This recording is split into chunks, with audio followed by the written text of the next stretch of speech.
Դուք բրդում եք անգամ։ Դուք բրդում եք տիկինին։ Ո՞ղ եք, անացեք։ Ինչ եք բրդում։ Տիկին ջան, արթեք։ Դուք քաղաքապետարանի աշխատող եք, ինչ եք բրդում տիկինին։ Ինքը անձնական վիրավորակ է։ Մի րոպե բացի դուռը։ Սրիկա տագամ։ Սա քաղաքապետարանն է, մարդիկ նայեք։ Ինչ է պատճառը, մորքուր, ինչ եք բրդում ձեզ։ Ես էլ ասա խիրջում ես դու մարդկային։ Ինչա, մի րոպե։ 2 րոպե ուշացել է, այս պրոպկին եկա ասա։ Քանի րոպե։ Բայց դուք ներսն եք, ինքը ձեզ բրդելով դուրս էր հանում։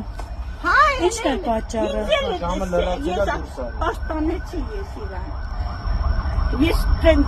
գործեր արել եմ։ Ճաղատ գլխով մարդը, որ բրդում է տիկնոջը բրդելով դուրս էր հանում։ Ու չգիտենք ինչի։ Դուք մի հարց ունեմ ձեզ, ինչ իրավունք եք ձեզ վերապահում տիկնոջը բրդեք ընդհանրապես։ Ինչ է վիրավորել, մեծ կիներ։ Ինչ է վիրավորել։ Ձեր մոտ կամերաներ կա։ Հիմա կասեմ ինչա։ Ես չտունում ասում եմ, բա ես ոնց դիգեցիոն պատեր։ Մի ուրիշ է, մեկ ուրիշ է։ Մորը այդպես ամես, հերում էր, սփում։ Գնացեք, հեռացեք։ Այդ կարելի էր անել։ Պարզապես ես խիճս տանջեց։ Ու ինչ սկսեց ասել հերեր ու սրտել։ Եղավ դա ճիշտ է։ Եթե դուք էլ այդպես Քաղաքապետարանն է, մարդիկ չան նայեք։ Ուստեղ է աշխատակիցները։